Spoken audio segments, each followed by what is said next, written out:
Welcome to Breaking the Cycle of Poverty, featuring Jay Height, Executive Director of Shepherd Community Center in Indianapolis. My name is Tim Swearens, and I'm your host for these conversations that explore why poverty remains such a persistent problem in the United States.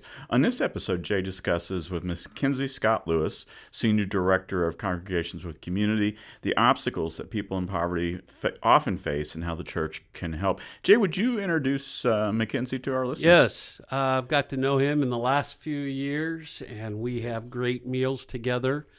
And what I think is important is you grew up in the city of Anderson. That's correct.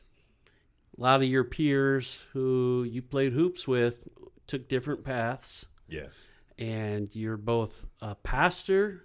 You have coached at Division I. That's correct. Basketball. And why are you here? Some of your peers not. That's a great question. First of all, thank you, Tim and Jay, for the opportunity to be here. I think the reason why I am here, that it had to be some level of predestination, and that is tied to a purpose to be alive. And where some of my friends who are no longer here and had taken a road that I didn't have to take. And part of that came out of a mentor who said to me when I was struggling with who am I, what is my worth here.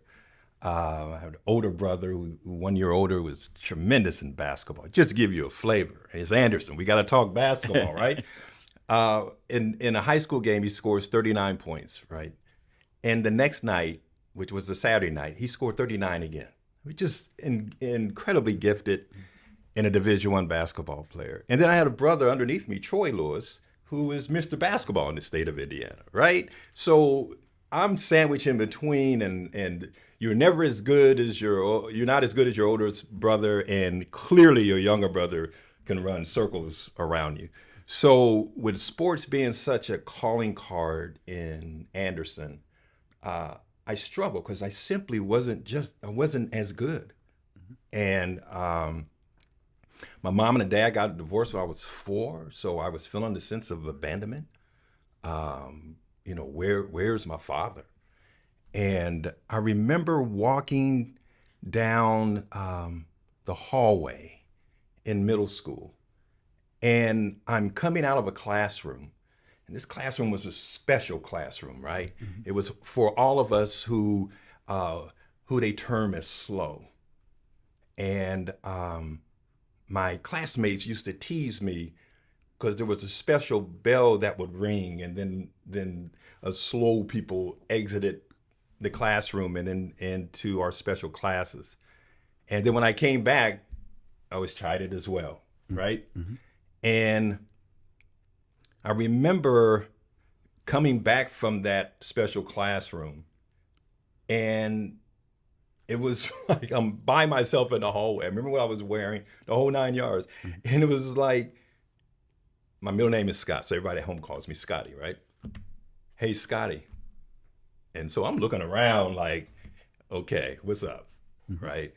Do you know that I love you and that I have called you? And there's a purpose for your life. And just tears just began to flood down my face. And about the time I got to my classroom,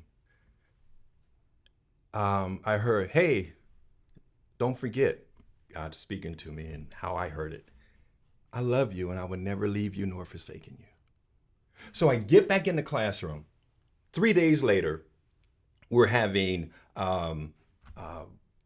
nominations for class president. And one of my classmates said, hey, let's get Scotty. And the whole class started laughing, right? And then I won. Yeah. And I remembered that walk. And from that point on, I knew that there was a sense of belonging that I could have where maybe some of my friends did not have. And so my life mission and being here right now is giving people that sense of belonging to God, that even though in all of our shortcomings and faults and all that great stuff, there's something greater. and that has been one of my driving forces, because I went from not being very good to being captain of the team and leading our team to a state finals game, and very successful in my career there in high school, Anderson High School. But went on to college at DePaul University in Indiana, and we went to the Final Four and all that great stuff, had great success. And I teased Troy because he went to Purdue and he's all big time and all that stuff. And I said, but you didn't go to a Final Four, right? But we joke about that a lot. But it gave me a sense of an identity of who I am. And of course, all of that was wrapped into my mom, my grandparents, my father later, right? Mm-hmm. Never count someone out, because my father was absent. But it wasn't until I went to college, he was a recovering alcoholic, right? Didn't know other than he's gone. Yeah. He's never around. And wouldn't show up for my games, my brother's games. It was painful. But in the pain, I found a purpose. So that's why I'm here, because I'm purposed to be here by God for a time such as this, to give people a sense of belonging. Because if diversity is our strength and our unity is our power, and if we can be unified by the Holy Spirit in doing what God has called us to do, we can change and move mountains. McKenzie, you mentioned a mentor who made a real difference in your life. Was there something that the mentor said or did that really you remember today that had an impact on you? Oh yeah. So his name was Sonny, and it was called a boys club back then. So it wasn't the boys and girls club. That gives you an indication how old I am. And he witnessed that I was struggling, and he said, "Hey Scotty, I got something to tell you." And I was like, "Yeah, what?" And at this time, I was just struggling in school, in trouble all the time. He said, "You don't have to be like your brothers. In fact, you don't have to be like anyone else. You can be you." And somehow it felt like just the scales of misunderstanding and being misunderstood and all that began to go away. And then Lavelle Wilkerson was the second person who said, I was playing in this basketball league, right? And our team, we were doing okay. And he said, "You have tremendous leadership qualities." I said, "I do? Oh, for real?" And he said, "Yeah, for the rest of the way in this tournament, you're going to be our captain, and you're going to lead us to a championship." And it's exactly what happened. Two people who saw something that I couldn't see, who was brave enough and had enough courage to say it, and then gave me the space to succeed and fail. That's how my mentors were. Yeah. How long ago was it that Sonny spoke into your life in that way that made such a difference? It was, I think it was in 7th grade. Okay, so a few years ago, right? Yes. But that his investment in you has lasted for years and years and years, right? And so Absolutely. that taking that time to get to know you, to spend time with you, right, paid off in a tremendous way. Yes. Yeah, Tim, one of the things that this reinforces the message that I say, every student in Indiana, in the United States, in the world, will be mentored the questions by who? Mm-hmm. And sometimes they're whispering a much different message. Yes. Mm-hmm. One of self-destruction, one of community destruction.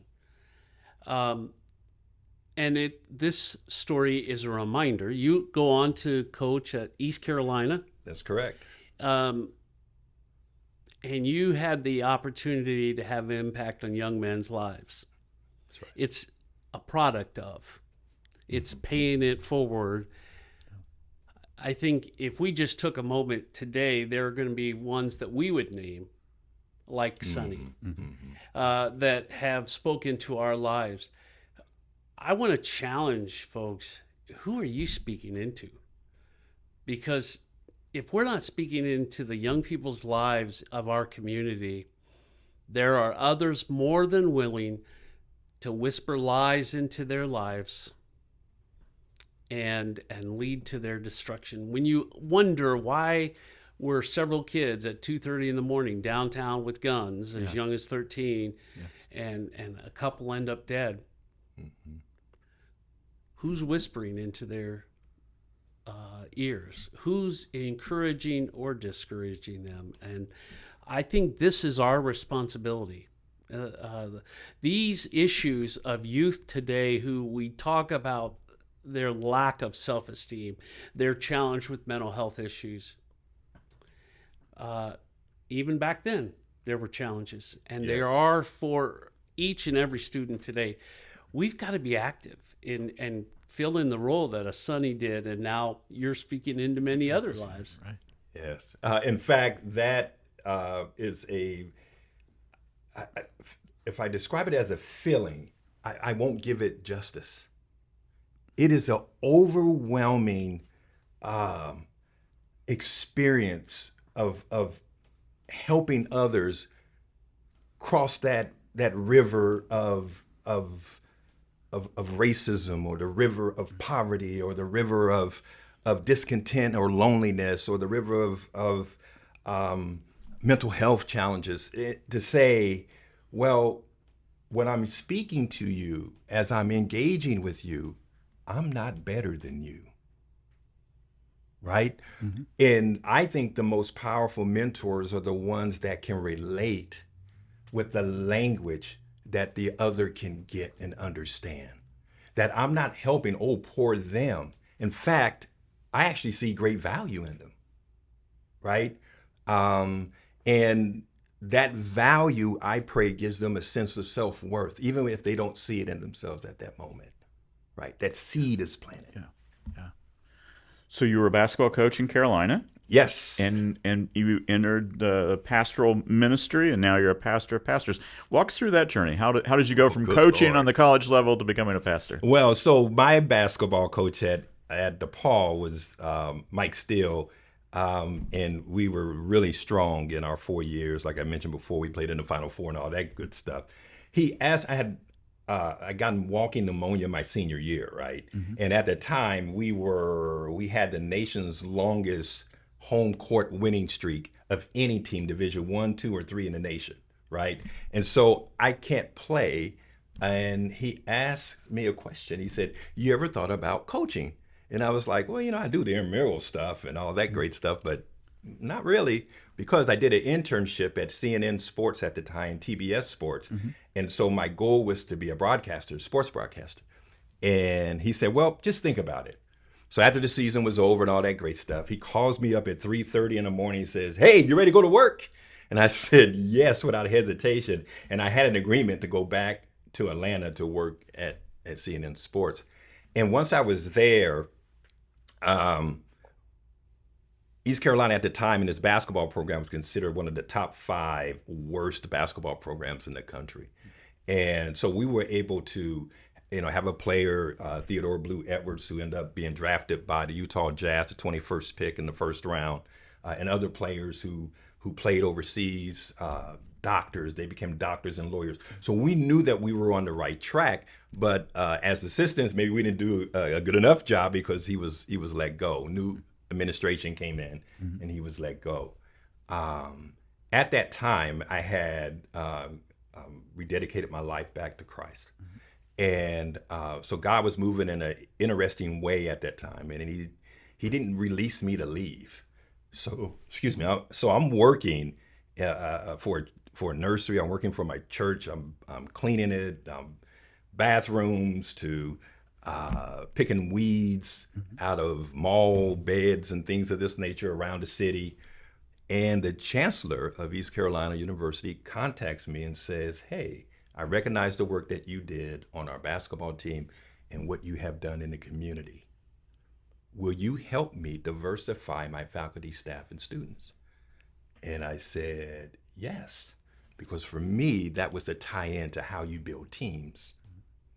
And that uniqueness of trying to do that was very exciting to me.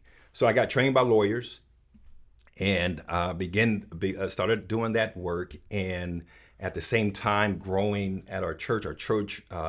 And this is in the South, so it was one of the very first churches that was fully integrated, and all of its ways from leadership on down, and was able to help build that ministry in a diverse way. And so it was tapping into what I knew best, and that is taking people from different aspects of life, bringing them together for a great cause, for a great purpose. And so that's how I got into ministry and got into coaching. Do they play basketball in Carolina? They do. They play. So obviously, I recruited players in Indiana and Sure. in the state of North Carolina. What I can say is that in terms of pure raw talent in the state of North Carolina, it is unreal, right? But Indiana, you have that talent along with the understanding of a shot fake and a ball fake, and you're playing biddy ball, right? You know what a zone is and things of this nature. It's just a different beast. I wouldn't trade Indiana for anything in the world. So in your role, you help congregations engage with the community. Just explain that to us. What does that look like? Okay, so congregations with community, that's very important. That little word in between the two is with. You will hear a narrative from in churchdom is that let's come alongside you, right? Very popular. Well, we are congregations with community. We want to be with you. We don't want to be beside you. We want to be with you, in there with you when the valleys are there and you're on the mountaintop, or when things are struggling or you have great successes, we are with you. So what we do is to have that congregation and that community entity, whether it's a CDC, Community Development Corporation, or any type of nonprofit or any other type of community entity, we help bring them together. And they have to form a team, right? There's that team theme again, right? To form a team in order to have an impact in their respective communities, right? Now that impact for that congregation and that community entity, they must address one thing. Whereas a lot of churches are doing a whole bunch of things, we're requiring for our grants is that one thing. And the goal is that everybody else is doing their one thing, and those jointly fit together in order to solve kind of sometimes a greater issue within that community. So we offer grants in order to do so. And so we just finished our second round of grants, and we are excited about a lot of the projects that these congregation and community entities are doing. And we'll offer more in the future. So I watched a video recently where you were on stage at a church and very thoughtfully, I would say gently, engaged with on stage with conversation about racial issues in the church and in our country. And how do you approach? I mean, those are difficult topics to talk about, especially sometimes in the church. Unfortunately, how do you approach that? How do you guide those conversations? Well, I think my upbringing, number one, it's better for people to have something a little sweet than to have something a little bitter. I mentioned earlier that because of the way I was raised and always being left out, my conversation is to bring you in, right? Using terms that will make you at ease so that we can have a difficult conversation. And I believe that the church, by and large, and in fact, our community, it's not that we are not having conversations. I believe that we're not having the really hard ones. Secondly, I believe is that we're not asking sometimes the right question. So when I go in those environments, I am saying, I am you, you are me, and you are free to think and behave in a different way than I think or behave. So I don't believe in diversity only through my own lens. I have to believe it the way you see it. That is diversity. right? Not everything the same. So I try to find those commonalities through that diversity in order for us to have a conversation. And it seems that people accept the fact that, hey, I'm not trying, this brother's not trying to take something away. He's trying to enhance the moment, to enhance the opportunity without me losing who I am, right? Right. So I am a proud Black man in the United States. And so when people say, I don't see color, see my color. See me for who I truly am, because I think what I am is something that can be beneficial. I like to think that, right? There are other people who may have different opinions, and you're entitled to it. But that philosophy allows me to say proudly who I am, which in turn allows you to say proudly who you are. But the longer we talk, the longer we engage, the more we are starting to see things towards the middle, right? Whatever that topic is. And that we probably have more in common than what we do in terms of our differences. I think the problem is we're not talking, we're shouting. Yes. Yes. And we're not listening. And so point. you and I have meals together, and we talk and we listen to each other, Yes. and there's something powerful. Our relationship is built in those moments. Yes. You can't microwave it. You can't, it's not positional. It's relational. And I think even in the church world, we have to be willing to have conversations with people who are different than me, who look and think differently than I do. And to be willing to say, tell me why, help me understand. Those are powerful words. But I think at the end of the day, we could do a lot better listening and a lot less shouting. And I think we would be in a much better place as a country and as the church of being able to bring hope and peace to our communities. And Jay, you bring up such a great point with that, because it's about positioning. So I'm going to go to a sports analogy, right? Yes.